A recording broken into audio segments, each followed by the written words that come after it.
যাবো, সে শ্বশুরবাড়িতে ঈদ করতে যাবে, তার খুবই বাজে একটা রিয়াকশন হয়েছে। কমলাপুরে এসেও যদি যাত্রী উঠতে না পারে, যাত্রী এই ধরনের নিরাপত্তা না পায়, তাহলে রেল ব্যবস্থা বন্ধ করে দেওয়া উচিত। দরকার নেই তো এই রেল ব্যবস্থার। কি কারণ রেলমন্ত্রীরা কি করে? আমি দ্রুতযান এক্সপ্রেসের যাত্রী। আমি জাস্ট 8টার দিকে এখানে এন্ট্রি করছি। এন্ট্রি করে দেখি যে ট্রেন দাঁড়িয়ে আছে 5 নম্বর প্ল্যাটফর্মে। তারপর আমি এখানে আসার অনেক ওঠার চেষ্টা করি।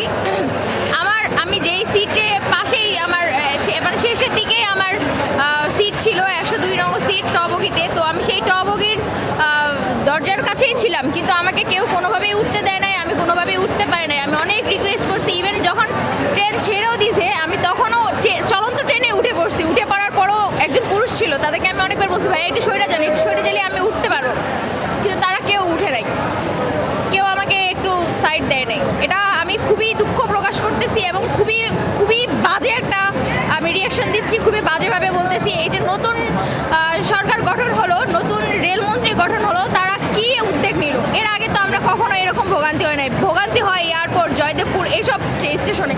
সেই জন্য ম্যাক্সিমাম যাত্রী করে কি কমলাপুরে আসে উঠে, কিন্তু কমলাপুরে এসেও যদি যাত্রী উঠতে না পারে, যাত্রী এই ধরনের নিরাপত্তা না পায়, তাহলে রেল ব্যবস্থা বন্ধ করে দেওয়া উচিত। দরকার নেই তো এই রেল ব্যবস্থার। কি কারণ রেলমন্ত্রীরা কি করে? কোনো কাজই করে না। তারা এত টিকিট চেক করে কমলাপুরে ঢুকায়, কিন্তু তারপরে তারা কিছু করতে পারে না। এইভাবে একটা ঈদের সময় একটা মেয়ে মানুষকে, একটা ফ্যামিলিকে মেন্টাল প্রেশার দেওয়ার অধিকার কিন্তু কোনো সরকারের নেই। তো আমি খুবই দৃঢ়ভাবে মানে একদম খুবই বাজেভাবে জানাচ্ছি যে এইটার জন্য কোনো ব্যবস্থা নেওয়া হয়। নেক্সট টাইম যেন কোনো মেয়ে আমার মতো বা কেউ, আমি আমার হাজব্যান্ডকে নিয়ে এবার প্রথম আমার বাবার বাসায় ঈদ করতে যাব, সে শ্বশুরবাড়িতে ঈদ করতে যাবে, তার খুবই বাজে একটা রিয়াকশন হয়েছে। এটা আসলে মোটেও গ্রহণযোগ্য না। আমি অবশ্যই অনুরোধ করব রেলমন্ত্রীকে এবং প্রশাসনকে, তারা যেন এই বিষয়গুলো নেক্সট টাইম থেকে জোরদার করে। আসলে স্ট্যান্ডিং যাত্রী কিনা আমি তো সেটা জানি না, কিন্তু আমার অথেন্টিক 2টা টিকিট আছে। আমি ইভেন কি অনলাইনেও টিকিট কাটা যায় না। আমি সেখানে অনেক কষ্ট করার পর টিকিট কাটছি। সেখানে আমি টিকিট কাটছি ভেঙে ভেঙে। এখান থেকে পঞ্চগড় যাব, আমি নাটোর পর্যন্ত কাটছি, নাটোর থেকে সান্তাহার পর্যন্ত কাটছি, সান্তাহার থেকে পঞ্চগড়, 3 দফায় আমি টিকিট কাটছি অনলাইনে।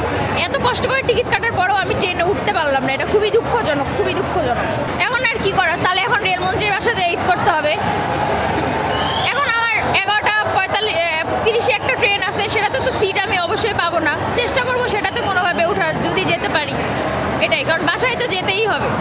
কিছু করার নেই, আমার ভাগ্য, তাদের দুর্ব্যবস্থা, কিছু করার নেই। মানে আমি ওনাদেরকে অনেকবার সরতে বলছি যে আমার টিকিট আছে, আমাকে সাইড দেন, আমি মেয়ে মানুষ, আমি একটু ঢুকি, আমাকে একটু ঢুকতে দিলেই, আমাকে জাস্ট ভিতরে যেতে দিলেই আমি কিন্তু ট্রেনটাতে যেতে পারতাম। কিন্তু তারা এই কারণে তারা উল্টা আমাকে ধাক্কা দিচ্ছে, কোনোভাবেই তারা নিজের জায়গাটা ছাড় দেয় না। এভাবে একটা পুরুষ মানুষের প্রতিও আমার এখান থেকে ঘৃণাটা আরও খুব জোরালোভাবে, যে একটা পুরুষ মানুষ একটা মেয়ে মানুষের সাথে আসলে এটা করতে পারে না। খুবই ঘৃণ্য একটা কাজ।